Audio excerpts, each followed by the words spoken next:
Hello, this is a Friends at Home event by the Friends of the Alameda Free Library. My name's Karen Manuel, and I'm a board member of the Friends of the Alameda Free Library. We have a great author event tonight, but first I want to do a little business. Want you to know that the Friends is a nonprofit. We support many programs that occur in the library in our lovely city of Alameda. We're able to provide these programs through donations from our generous supporters and donors and people like you. So if you'd like to make a donation, you can do that on our website at www.alamedafriends.com.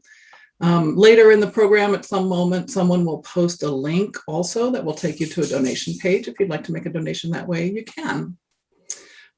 So watch the chat for that.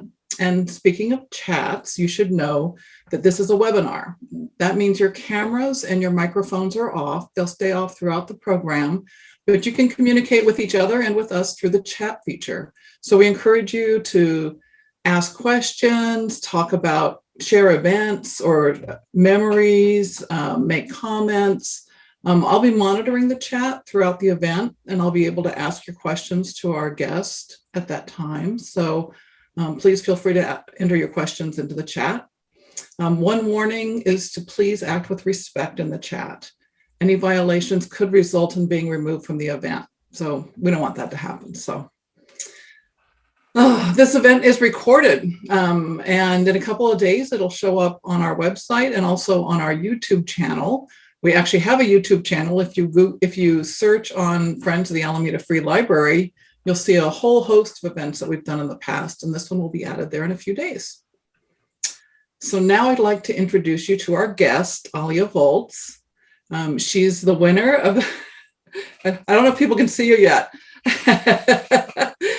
She's the winner of the Golden Poppy Award for Nonfiction from the California Independent Bookseller Alliance and a finalist for the National Book Critics Circle Award for Autobiography.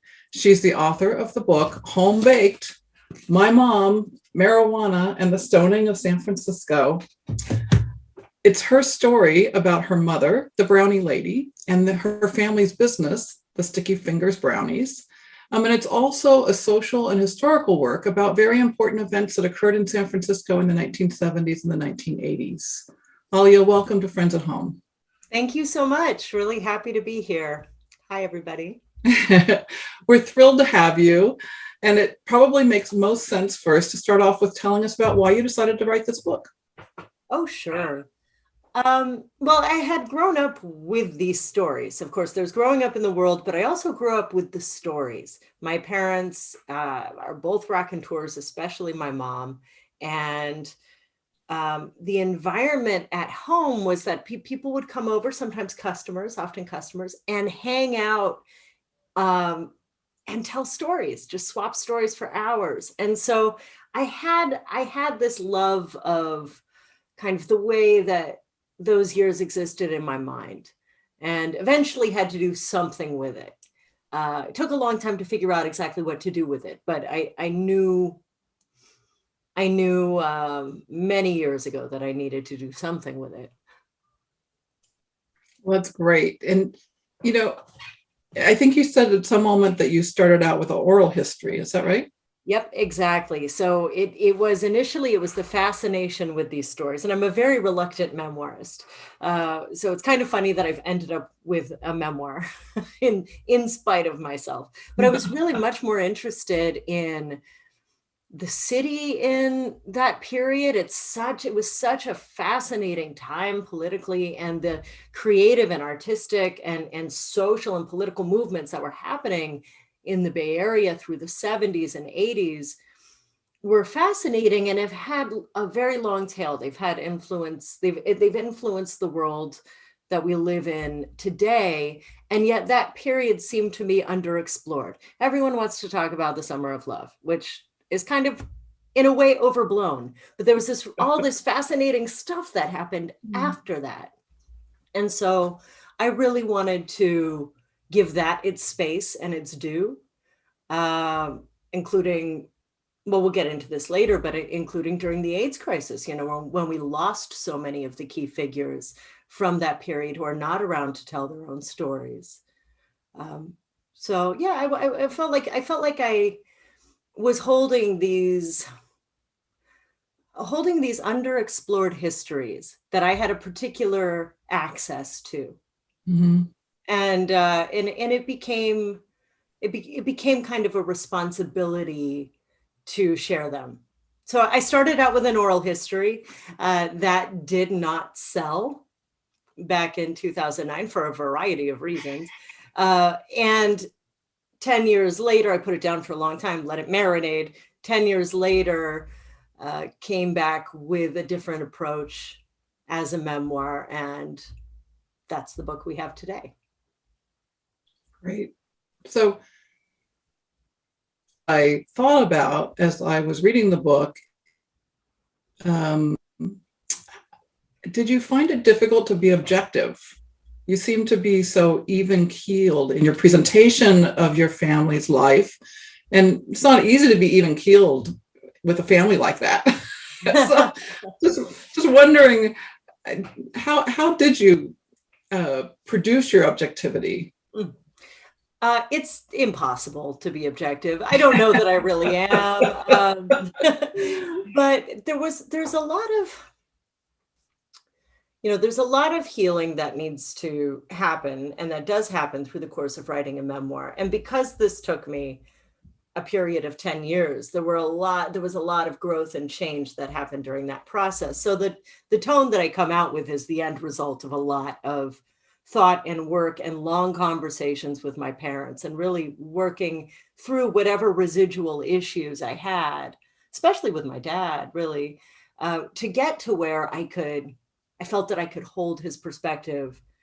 And I also was very cognizant about making sure that the version of the story that I told would feel true to the people who I was speaking for. Mm-hmm. So I also went back to my dad and my mom and the key figures in the book and had them read their parts. And we discussed anything that didn't feel accurate to them. So I think one thing about this book that maybe sets it a little bit apart from a lot of memoirs is that it's not really a trauma-based memoir. Mm-hmm. I didn't come at this because I had to get something off of my chest. And I'm not at all, criticizing that type of memoir, but this isn't that. I wanted to invite other people into this world that to me was a unique and colorful and complicated place, warts and all. But I'm not here to necessarily, I'm not here to settle scores. I'm not here to necessarily dig in the dirt and figure out what all the creepy crawlies are. I might do that in other work, but that was not the point of this book. Understood. Well, I did have a little line that I loved that you wrote, and where I thought you were very gracious. And this is just one example of many in the book, but this was an example where something had happened with your father. Your mother told the story. Your father didn't remember it that way. I think maybe he even didn't remember it at all. And you wrote, "Mom's version prevails, though it bears mentioning that it's only one it's not the only possibility." Sorry. So, Mom won that one. Her story gets to be told, and yet, it may or may not have happened that way, right? Absolutely. Look, memory is a very complicated place. Mm-hmm. Our memories are not accurate records of our lives, even things that we remember ourselves. Everything is colored by the way that we either wish something happened, or the version of events that fits the narrative that we tell going forward, the way that we understand our lives. We put these messy situations into some kind of order that makes sense to us. Mm-hmm. It doesn't mean it's objectively true. And so I wanted to honor that. I think it's one of the things that makes nonfiction and personal writing exciting, is that you're always on shaky ground. Nobody has a perfect memory. And there was a time when I was a younger writer and I would run into something like that. I'd run into a contradiction or a false memory of my own and panic. what do I do? I can't figure out what's true. How can I write nonfiction if I don't know what's true?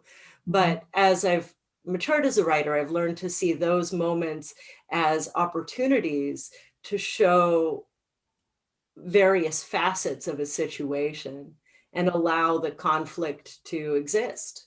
Mhm. So getting to the story, can you tell us how your mom got started in the business? How did this happen? Sure.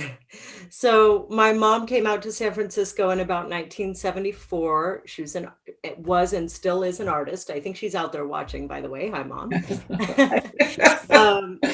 And she was making she was getting by on illustrations that she was doing for the Rockefeller Foundation, but it wasn't really enough. And so a friend of hers had this little business selling baked goods on the wharf to the street artists. And it wasn't primarily a cannabis business at the time. She had a couple of magic brownies and other home baked goods. But she ended up leaving and giving this business to my mom, who needed, frankly, a job. And so she took it over. My mom cannot cook. She's a disaster of epic proportions in the kitchen. To this day, and I'm not sorry, it's just true. So her inheriting a bakery was kind of like, what is she going to do about this? So she roped other friends into it, of course, and including my godmother, Barb, who became the first baker for Sticky Fingers. But what she was really good at was selling and communicating with people. And she loved weed. So she very quickly recalibrated to make it a cannabis only bakery, and it took off. It became immensely popular very quickly, and the rest, as they say, is history. Yes. So, one of the things, there were a few things I was fascinated with, but I have to read this paragraph from the book because I'm a real estate agent. So she says her inspiration had been tugging at her all month, gave a yank she couldn't ignore. Sticky Fingers Brownies was going to unfurl plant-like beyond this community of craftspeople into the city at large. She would sell to waiters and clothiers and hairdressers and dentists and bartenders and go-go dancers and blip real estate agents. The business was a mere seedling now, but it had to grow and it had to become more mobile. So the business really started on Fisherman's Wharf, right? Yeah.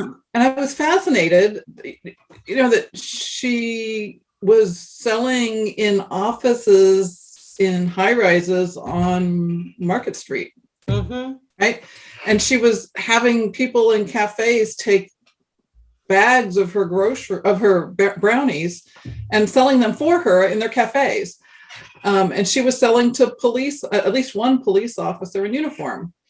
So can you kind of help us understand, like, what was the MO? Like, what was it about your mom that made that happen? Well, I think there's a combination of factors. It was a very unique business model. So, and I think that this is part of why it was so successful, certainly, and also part of why they never got busted. She never sold to people on the street. And when the business got huge, I mean, it was 10,000 brownies a month, 3 salespeople, different parts of the city. They never sold to people on the streets. They weren't really selling to strangers. So, and people, except in unusual circumstances, people didn't come to the house. So what they did instead was sell in higher quantities to people who were working in businesses, and they would then distribute to their own subcultures, their own friend circles. And in that way, the brownies got all over town, and police didn't know where they were coming from. There was no home base. There was much less of a risk of accidentally selling to an undercover officer in doing it that way. So it's a very smart way to go. One of the factors that I think can't be overestimated, and I think you're getting to this, especially as a real estate agent, is that the era then was so different. Rents were very inexpensive, and people could afford to have a part-time job or something that they didn't have to take terribly seriously. The job didn't have to define the life. And then spend the rest of their time being creative or getting involved in activist movements. And it was part of why the city was so vibrant in the 1970s, right? But it's hard to imagine today people getting stoned at work, especially as stoned as people would get on these brownies, and at a time when it was highly illegal. Today, I think you maybe you could get stoned on your lunch break, and it would be fine, really. But to consume an intense illegal narcotic and continue and go about your workday is just sort of an unthinkable situation in today's San Francisco. You get fired, you have to leave the city. I mean, people can't afford to switch jobs that easily, right? So that it was a very different situation. People were really into experimenting, and the stakes, I think, were lower in that sense, even as legally the stakes were much higher. Right. Can you speak about the I Ching? Oh, goodness. Sure. So my parents were interested in the whole gambit of hippie occult magic. And my mom especially was very interested in the I Ching, which is an ancient Chinese divination tool dating, it's like 4,000 years old plus.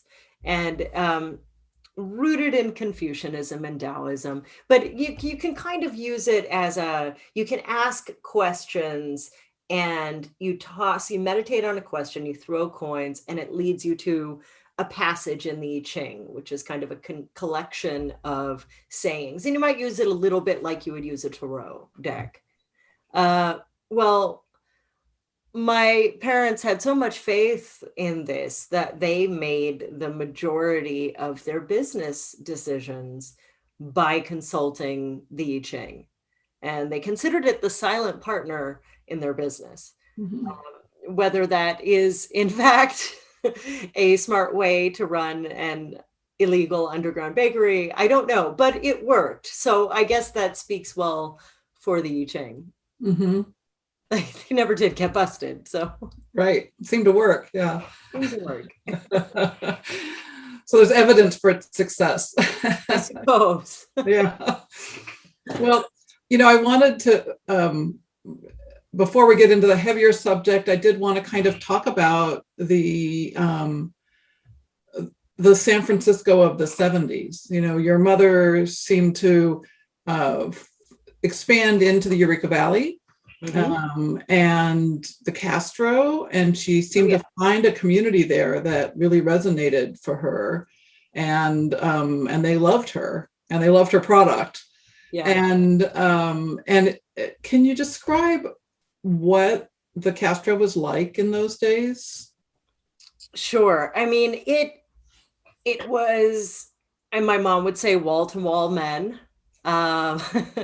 mostly young, handsome, mustached, in jeans, predominantly white, but not exclusively, of course. But it was a period where this was kind of one of the great migrations that gets talked about less, I think, than the Summer of Love migration or the Gold Rush.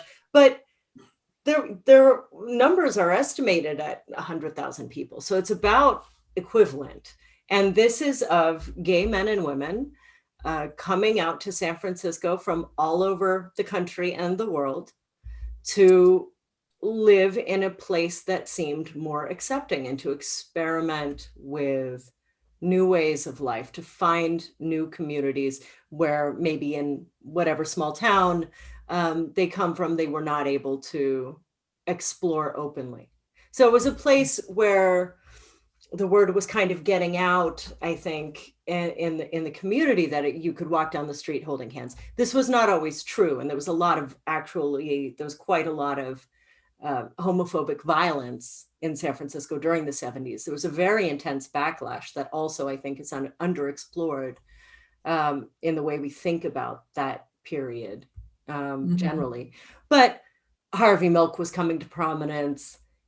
And he was one of the first openly gay elected officials in the country. As a city supervisor elected to office in 1977, he was, of course, assassinated the next year, right? But as and it was his third time campaigning very, very openly. So people were aware that there was this movement happening here. At the time, it was called the Gay Liberation Movement. We would use different terms today, but that was it then. And so, yeah, the Castro was like 12 blocks of kind of a village of people who had come from all over the country to live out of the closet. And my mom just vibed with the neighborhood. She did her brownie routes, and it exploded so quickly through word of mouth. And it very quickly became her biggest run. And she could sell 1,000+ brownies in a day on those few blocks. Very quickly. And she had subcontractors there at the Village Deli. They would sell hundreds of brownies in an afternoon. And there were a couple of other spots.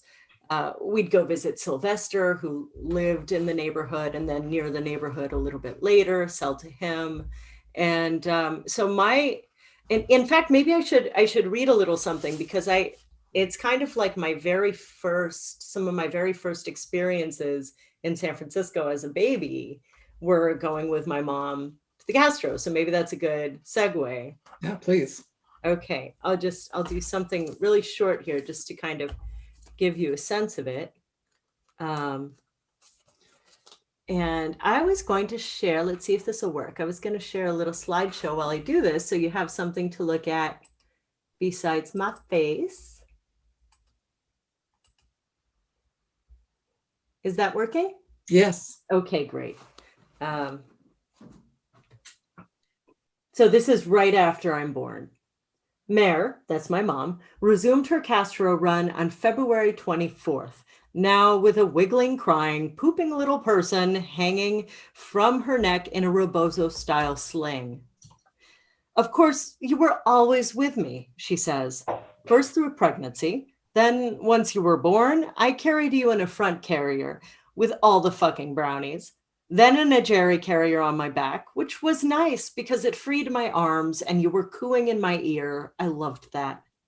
Eventually, a stroller worked because I could put some of the brownies in the stroller. Seriously? I say, vaguely disturbed by the idea of my mom dealing out of my pram. Not in, she says, but hanging off the back. They were heavy, so if you were out of the stroller, it would tip backward. Here I was with a beautiful baby and brownies and all dressed up. People loved us. There it is. They loved us. My mom wasn't the type of druggie who neglected her child. She was the type who took her child on deals. If I was her karmic contract, as she's still fond of saying all these years later, she was also mine. At 2.5 months old, I became her accomplice.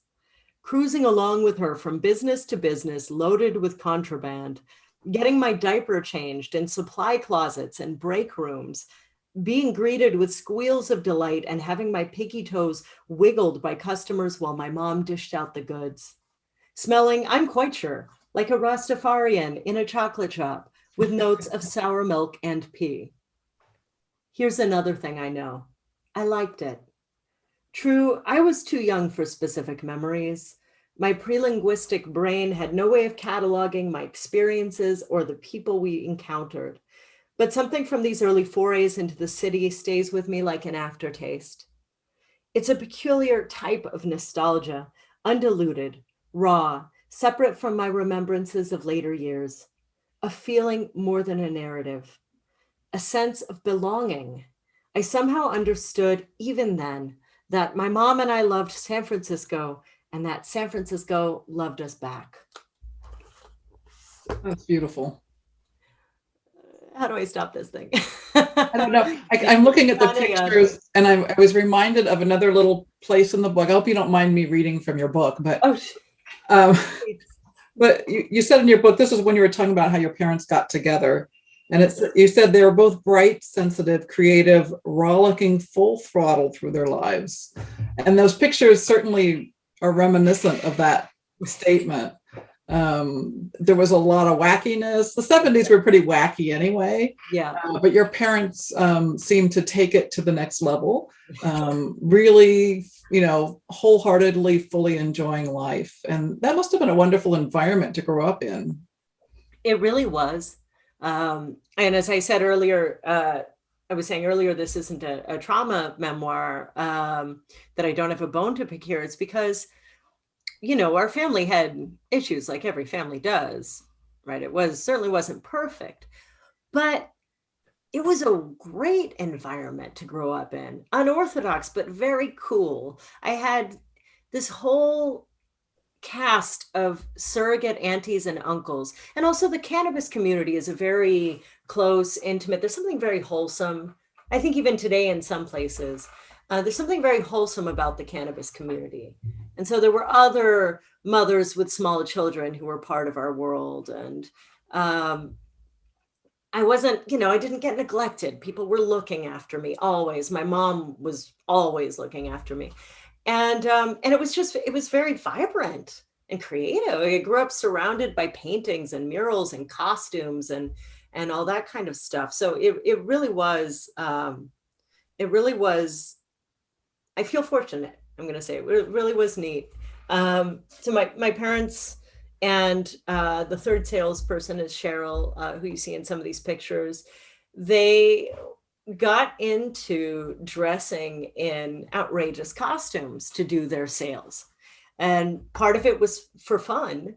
There was also something in it where they realized that drawing attention to themselves would counterintuitively make them seem like they weren't doing anything illegal. Mm-hmm. Because who draws attention to themselves while they're committing a felony? It doesn't seem like what you should do. They weren't sneaking around. They weren't sneaking around. Yeah, no, they were subtle about the transactions. Mm-hmm. But that wasn't that, you don't go into a corner and whisper either, because you immediately look guilty. Mm-hmm. So they had this idea that if they just went over the top, that it would actually keep them safe. Mm-hmm. It was also just a lot of fun for them. Yeah. They were clearly having a good time. And the other thing, and you saw some of the illustrations in the slideshow, they also, my parents are both artists, and the other people involved in the business, for the most part, were also artists of some kind. And so they designed original packaging every week. Yes, the bags, the brownie bags. Yeah. And it would, I can show you a couple of them that I have here. There's one that's not in the book. So you can see it's a lunch bag, like a paper sack. And they traded to, let's see, it's a good one. That one is in the book, but there's Mick Jagger. They traded to a screen printer, Brownies, to print up their bags every week. And so somebody in the collective, this was a guest artist, it's a little drawing, I don't know if you can see it, Carmen and the Rappettes. So this was the guy who baked and the women who helped wrap the brownies. Rappettes, yeah. I love that. And somebody in the collective would do a design each week, and they'd print off thousands of these bags. And if you bought a dozen brownies, you got a bag. So people collected them. And I have more than 100 here. But I've heard also that from other people who have collections. Do you know how many there were altogether? What's that? Do you know how many bags there were altogether? I have 125, but it's not a complete collection. They didn't save the earliest ones. At the very beginning, my dad was doing them all by hand, drawing. The designs were simpler, but it took forever. Of course, he had to sit there and draw each one. And those all got, we don't have many of those. Those got distributed. But once they hooked up with the printer, he started also keeping at least one. And one thing I have to thank him for is that he kept them in order. Oh, yes. So when I was putting together this book, it ends up being this really cool alternative narrative to the story, because they would always decorate the bags with something that was on their mind at the time. It would be political or astrological, or here's an example of a week when my parents were fighting. I think it's backwards, but it says crazy pictures, baby keeps slowing us down. So clearly they're arguing on that week. And I was able to map it to a timeline and figure out when they were having problems and when they were feeling amorous. They put something romantic on the bag. It was really interesting. I think you talked about that bag in your book, but I was looking for the picture in the book and I couldn't find it. So I'm glad I got to see it. We had to pick and choose. Well, so we have this image of this kind of wild, free-spirited, anything goes San Francisco, right? And I did want to ask you, you talked, because you did get into historic and political things, and you talked about how the Castro was named. Can you? Oh, sure. Well, it was Eureka Valley up until the late 70s, and it had been Eureka Valley for quite some time. And it was a blue collar neighborhood, primarily of European immigrants, various descents. It was, from what I understand, from what I've read, it was already kind of emptying out as the blue collar trades moved out of the city. So it wasn't a complete takeover, but definitely, this is a family neighborhood, and hordes of gay men come crashing into it. And there was some conflict with families, of course, primarily Catholic neighborhood. But that had been going on for a while. By the mid-late 70s, it had so clearly changed that the names started to change in the newspapers, and people would call it the Village, or Harvey Milk often called it Castro Village. And that's because, of course, Castro Street runs down the center of it, and it eventually meandered to the Castro, which is how we know it today. I'm not sure when that officially became the name. Okay, and then along political lines, you also talked about People's Temple and their political power. Do you want to talk about that a little bit? Very complicated and interesting story around the People's Temple. I think that everyone knows a little bit about it, right? But it's one of these things where the more you unpack it, the more complicated it is. Up until 77, early mid 77, Jim Jones, the leader of the People's Temple, was primarily seen as a force for good in San Francisco, and he had an uncanny ability to mobilize voters. So this garnered quite a bit of favor with politicians. So Jim Jones could give the word, and school buses of his followers would come to the polling places. I mean, just droves of people, and they would vote how they were told. So he became a very powerful political broker. There's some rather complex and unsavory politics around the election of Mayor Moscone, who was assassinated alongside Harvey Milk by Dan White. There was a runoff election and accusations that the election had been rigged, in part through the help of the People's Temple. And those records were investigated at a point and destroyed. There's a lot to unpack there, and I'm giving the most surface thing possible because it really is hairy.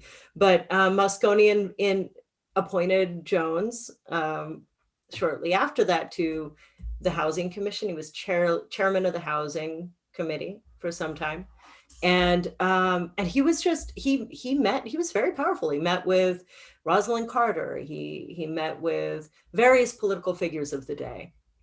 And then when disaffected congregants began releasing stories about what was going on at the People's Temple, physical abuse, legal abuses, weird contracts, arranged marriages, it gets so unsavory really quickly. And people went to the police with these stories. Well, God, this is just going to get more and more murky here. But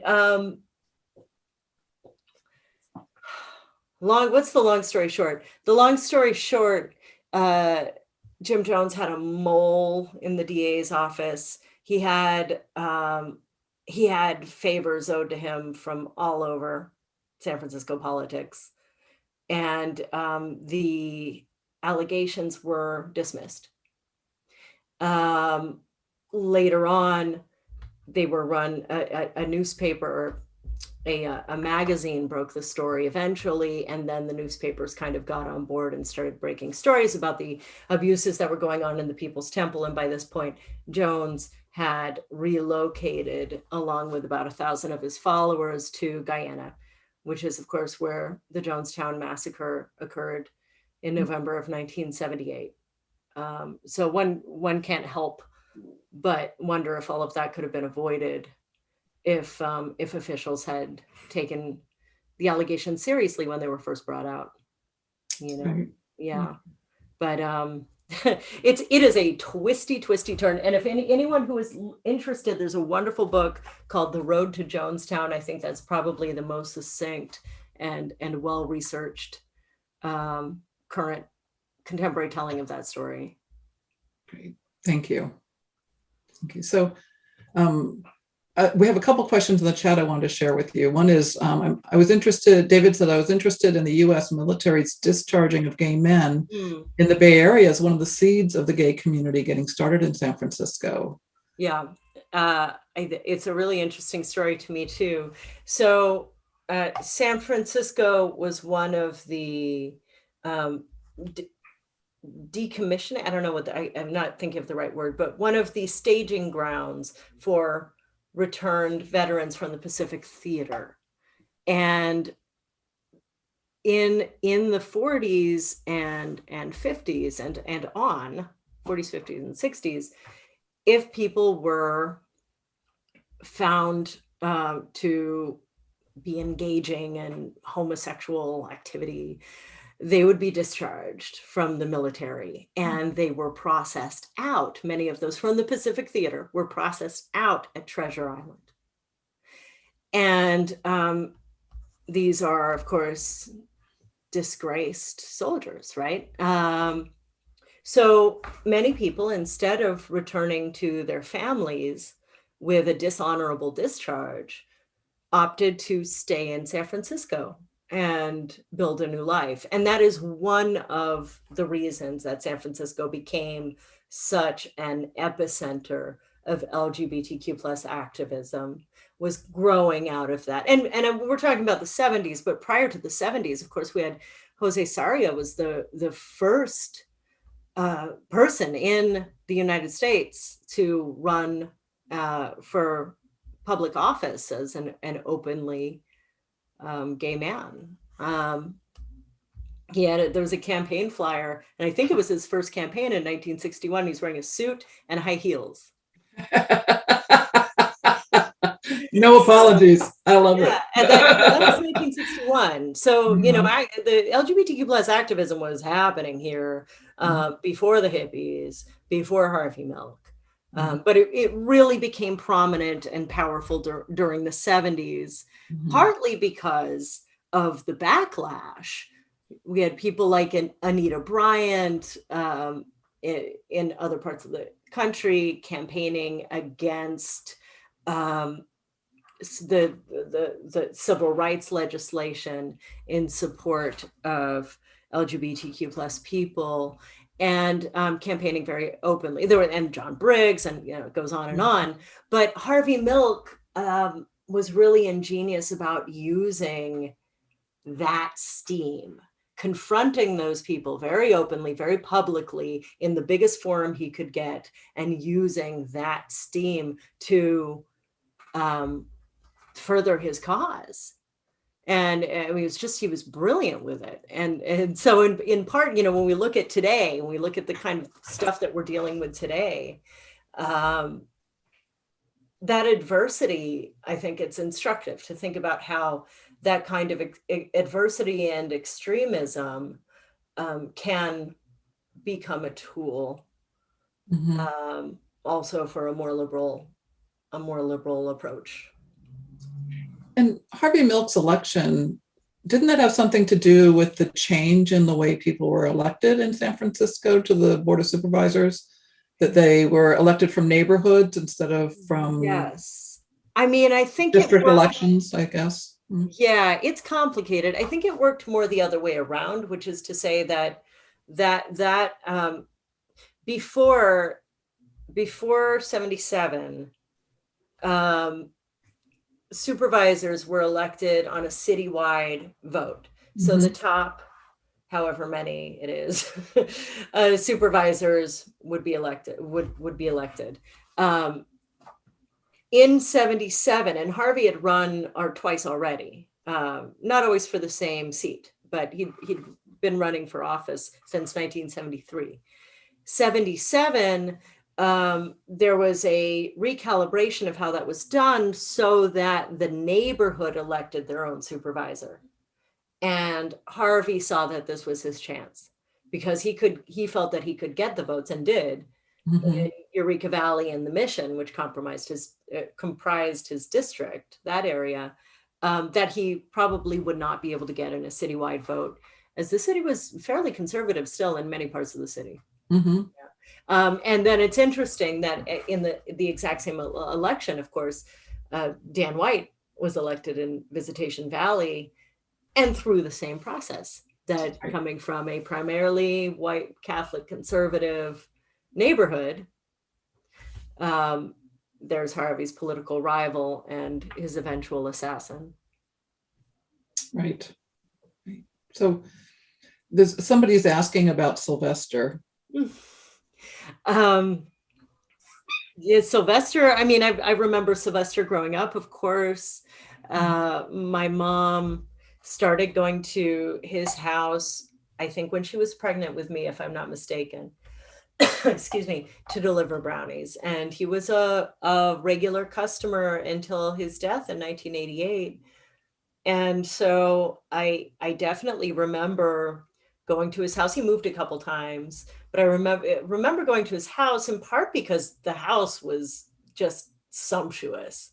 Fabrics and beads and erotic art, and he had a pool table. And I remember that really specifically because as a kid, I was more taken with the pool table than anything. And I could knock the balls around when my mom did her transaction, but she would always go and hang out for a while. So it was like a slow deal. So I had a lot of time to knock the balls around. But it was like a world. It was a scene, and I remember him still to this day. And this is one of those memories that I don't know. I can't even tell if it's real or if it just feels real to me. But I have this memory of him on a divan. I know he had a divan, fainting couch, in robes. He'd wear like robes and caftans and turbans and flowy things, all the jewelry, and smoking a joint. And as a little kid, I was really into Alice. Lewis Carroll's Alice, and I associated him with the caterpillar, and I still think of him. I still think of him as the caterpillar. I can't help it. Because he was lounging on the divan. Right? Yeah, and he just had like, you know, the caterpillar would kind of speak slowly and in riddles and always sort of teasing. Very sweet person, Sylvester, but you know, definitely with a teasing sense of humor. Yeah, and then as I got older, you know, I remember that as well, and I remember when he died, that was crushing. Yeah.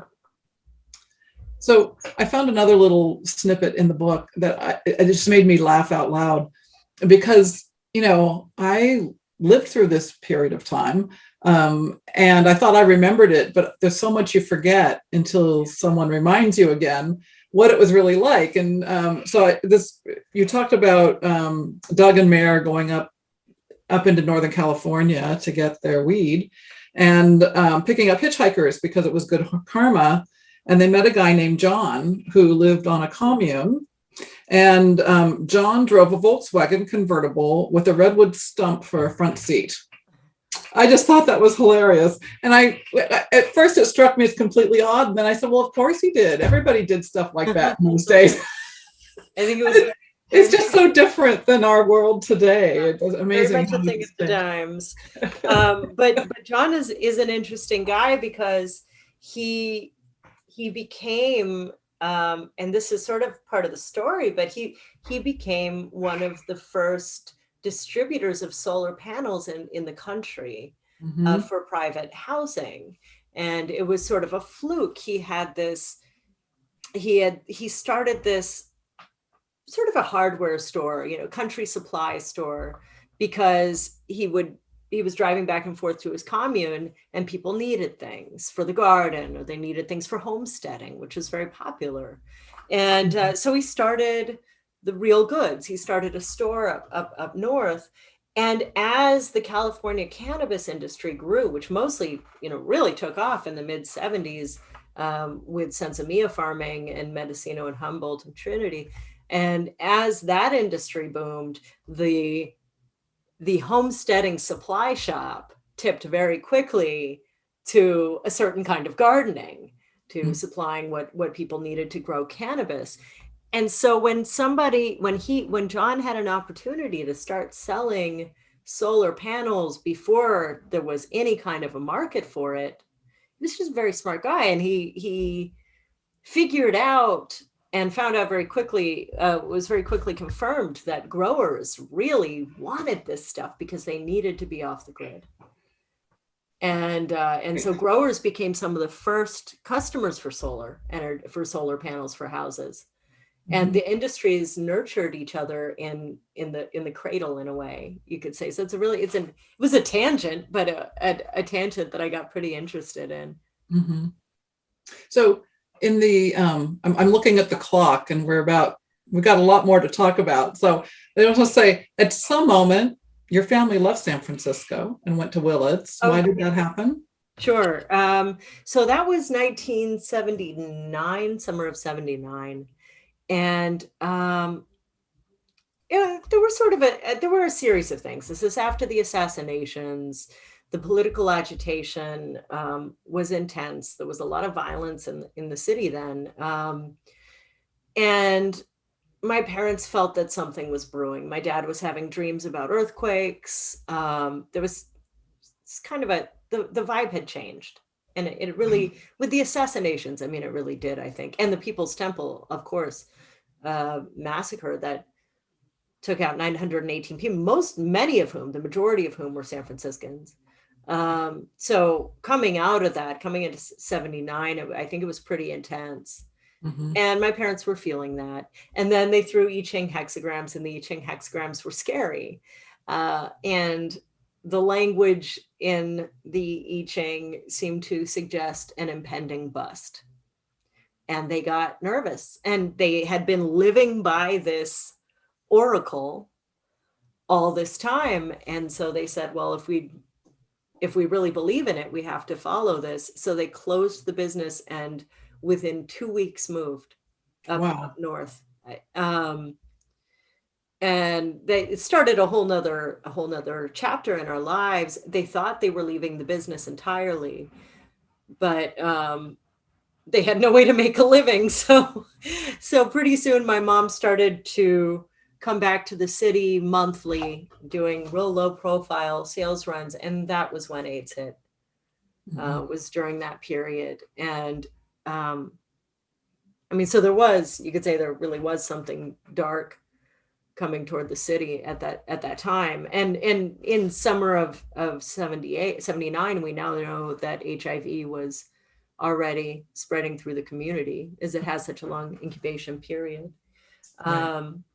But then people started getting sick, and the whole purpose of cannabis brownies changed really quite quickly, because there was no effective pharmaceutical treatment, not until 1996. That's 15 years that people were just dying. And we were talking before the meeting that you were in healthcare at the time, so you know what that was like.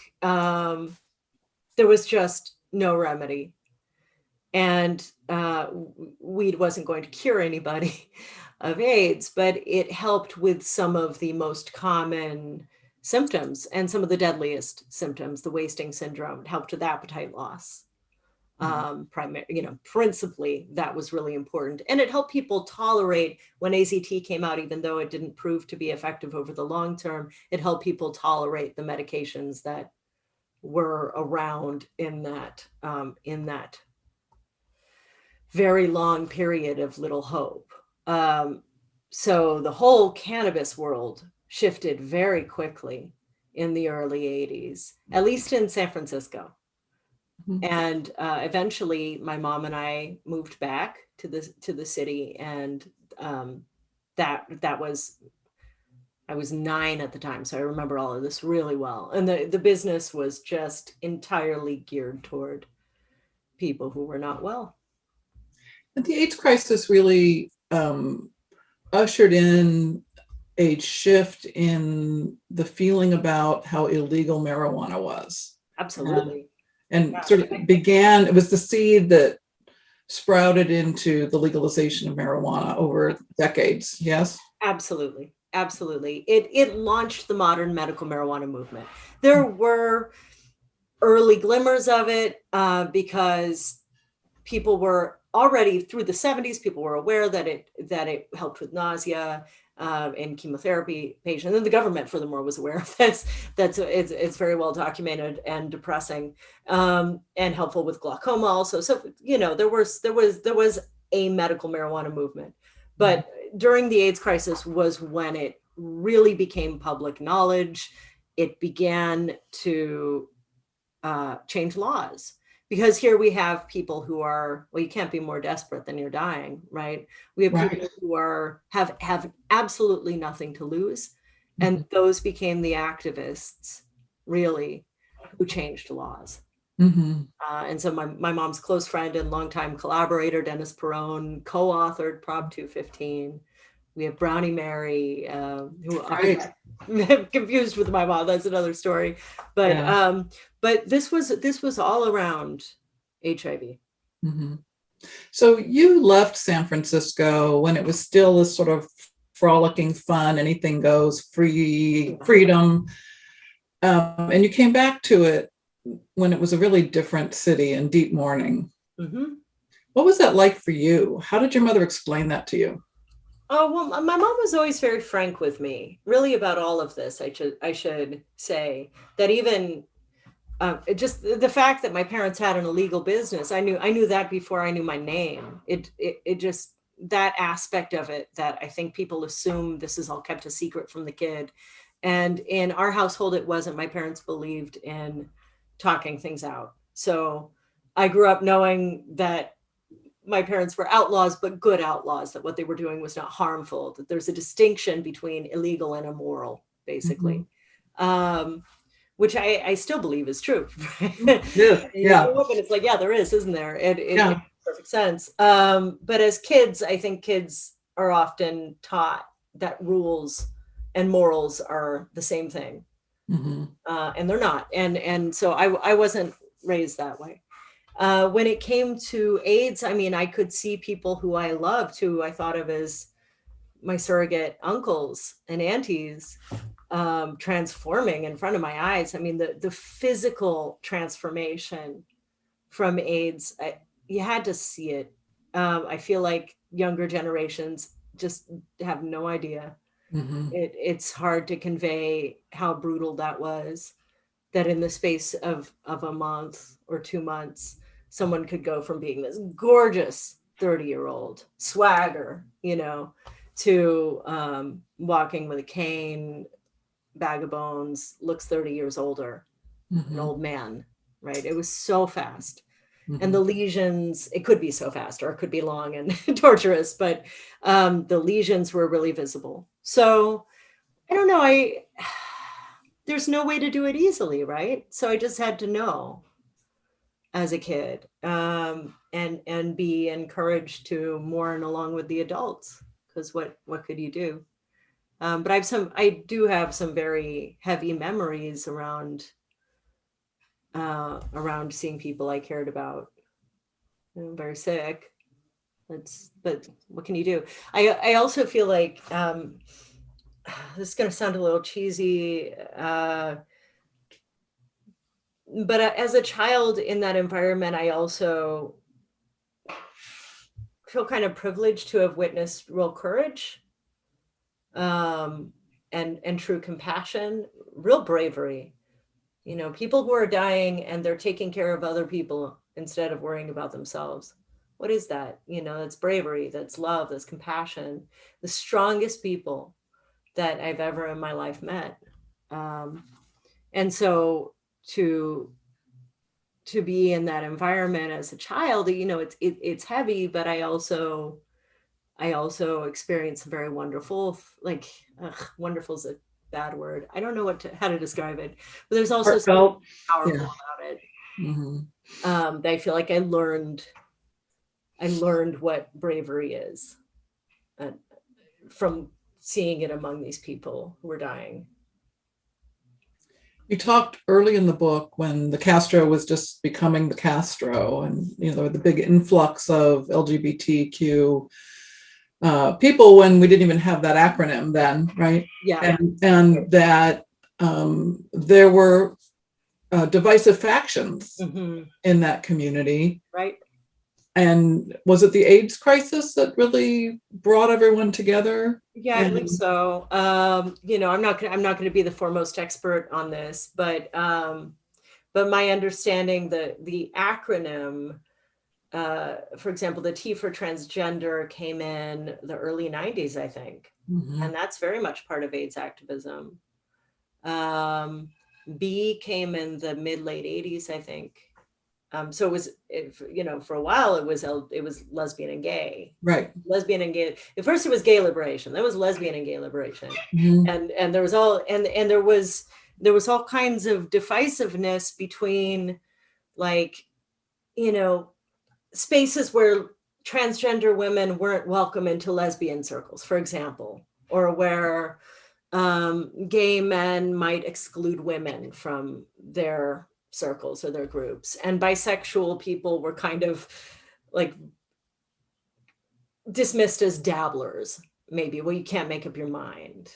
And there was infighting that, and Harvey would talk about this sometimes, that the infighting would weaken politically what should have been a more unified movement. And that was part of when I was saying about Anita Bryant and the homophobia, the homophobic zealots of the 70s, how that helped unify people to a degree, to come together and fight this homophobia.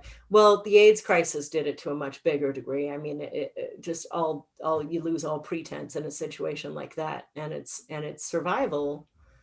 No, there's a lot of different kinds of stories, and again, I'm not a foremost expert on this,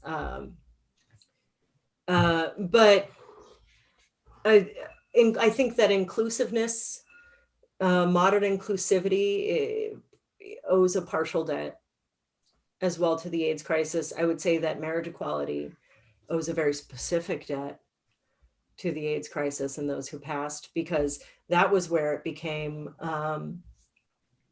impossible to ignore, that a partner who has nursed someone through the last days of their lives would not, in many places, not be allowed to visit them in the hospital, for example. It's family only. Well, if you can't get married, you're not family, right? Or and then after, if the person passes, then the partner who's been caring for them all this time has no right to deal with their affects. And so some family, comes out from who knows where and swoops in and takes everything and takes over the burial. And so situations like that have a lot to do with marriage equality today.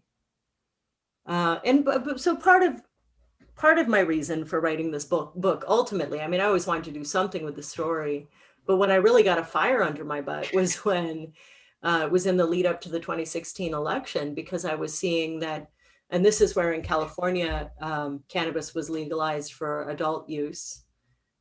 And in the conversations around that, nobody was giving credit where it was very much due to AIDS activists who carried the movement on their backs when nobody else would. And then so many didn't live to tell their own stories or to kind of claim acknowledgement for that. And since I, have this certain inside perspective on what the cannabis world was then, I thought, I should do something about this. Tell the story at least, Yeah. Well, we're glad you did. Thank you. We have a couple other comment and a question that I wanted to share with you.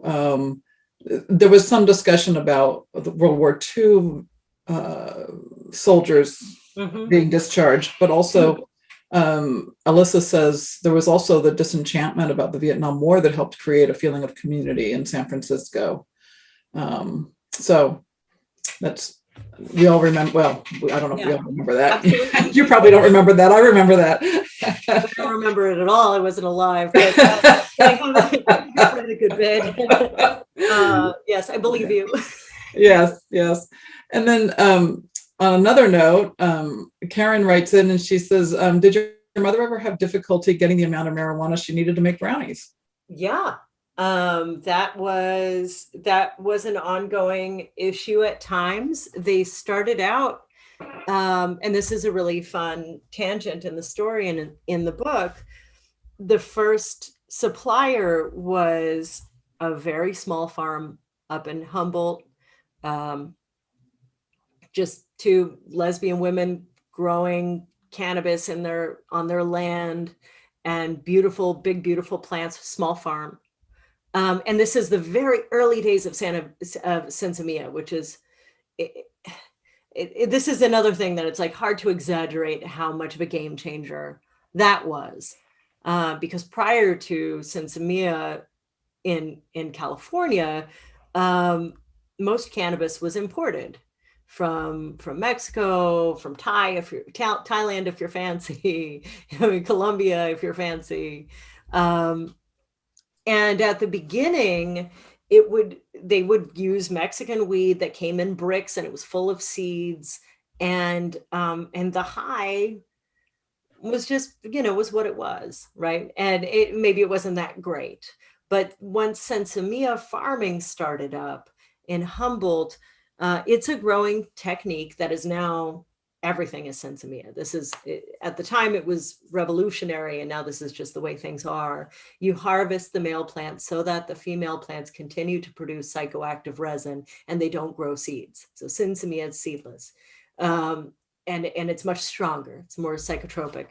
So Sticky Fingers connected with these women in Humboldt and were able to use shake, which is just the detritus from trimming expensive buds. It was very inexpensive. It was so strong that they could just use the leftovers basically to bake with and make these extremely potent brownies, stronger than anything anyone was making with Mexican weed, and less expensive to produce. So it was a total game changer. But they're working with this tiny little farm. And so they ended up having to go deeper and deeper into the Humboldt woods, and nobody has telephones, and the streets are not marked, and it's dirt roads.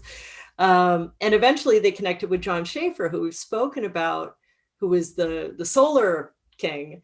Well, he ended up setting up once they connected, he ended up putting out a call to all because the growers would come to his hardware shop to buy their grow supplies. And he would put the word out that the brownie people are coming from San Francisco. Do you have any shake?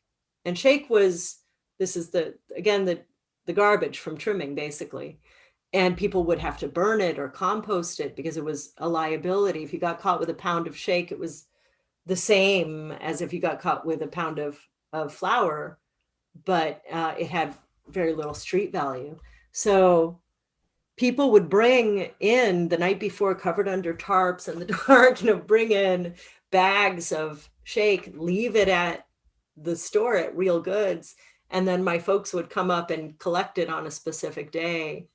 And so that became like this, he became the sort of supplier for the neighborhood, I suppose we can say. That was a big risk for him, I imagine. Yeah.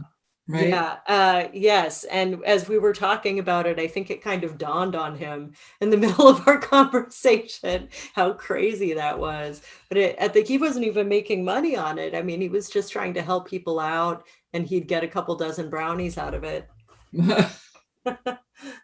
Well, it reminds me too that I don't think your mother ever raised the price of her brownies, no matter how popular they got, no matter how good they were, no matter how easy it was to sell them. No, the price changed a little bit in the 70s, but not much. Mm-hmm. And quarter or something like that. It didn't change much. And then during the AIDS crisis, she wasn't giving away brownies for free like Brownie Mary was, taking them to General Hospital, to the AIDS ward, and distributing them for free. So she wasn't doing that, but she didn't raise the price ever. So it was like $1.75 or $1.50 for a brownie that people could split into 4 doses because they were pretty strong. So it wasn't a lot of money, and she kind of subsidized that later on by selling flour, which was quite expensive in the 80s, particularly, as the Reagan administration waged its war on drugs against California growers.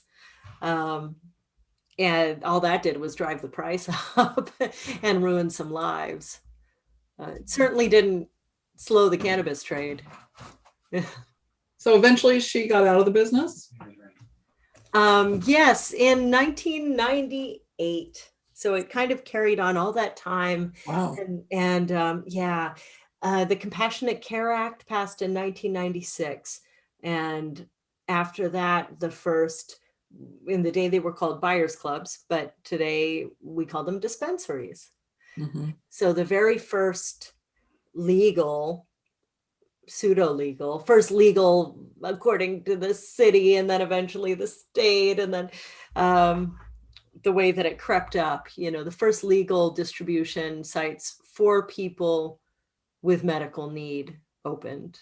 And she realized that she'd kind of done her job. She didn't feel needed as much, Mm-hmm. And so she closed shop in 98. She's an artist and an art teacher. She teaches at-risk kids in Juvie Hall, and paints and draws her heart out every day. And that's been her life ever since. And your father, is he still in your life?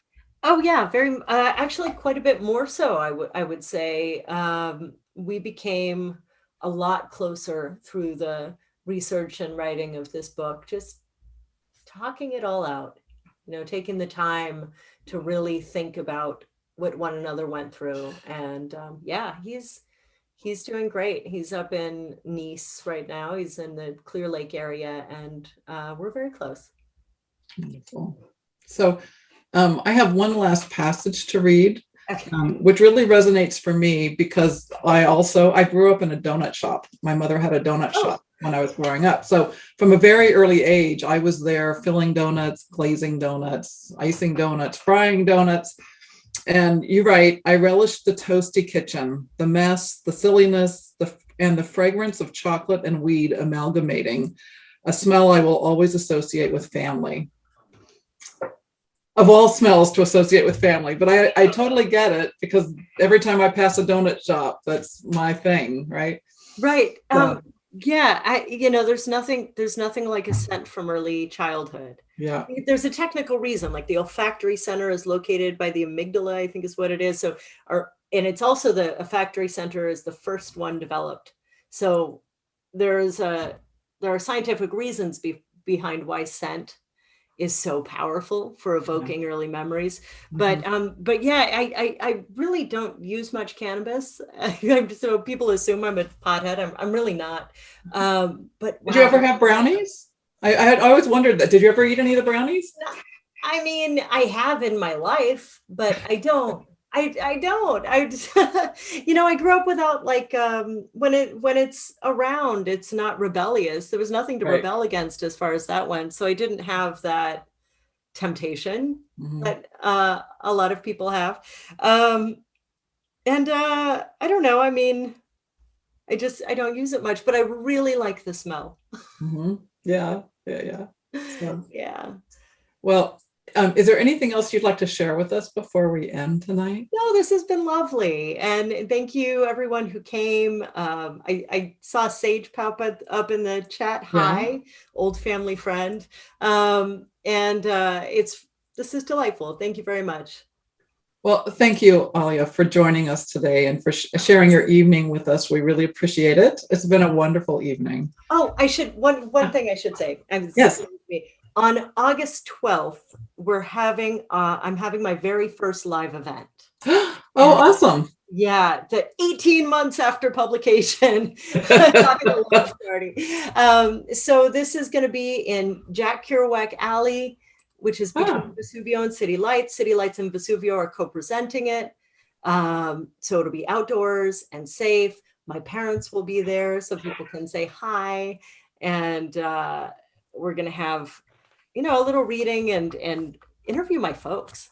Actually, Alexis Madrigal from Forum is going to come and interview my folks, and some music, and anyway, all kinds of stuff. It'll be fun. Come get your book signed.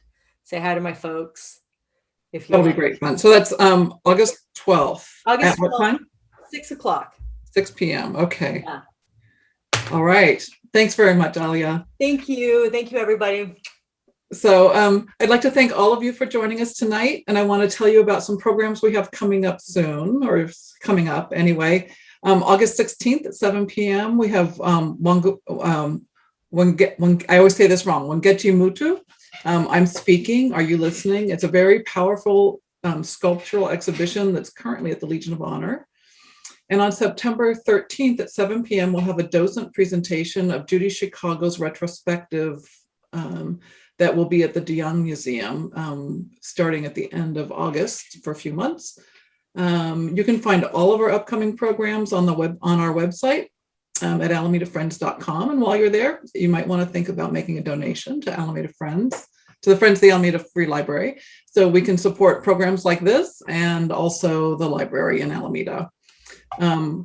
If this all looked like it was a great, simple, easy program, we're really happy to hear that. But the truth is, it's not really easy to put on. It requires a lot of work and a lot of other people in the background. So I want to thank my colleagues and fellow board members, David Beal, Karen Butter, Karen Romer, Billy Reinschmidt, and Becky Sear.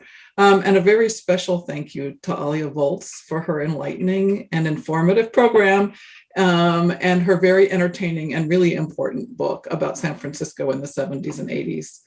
Finally, thank you all for joining us tonight, and we'll see you at home soon. Good night. Bye. Bye-bye. Thank you.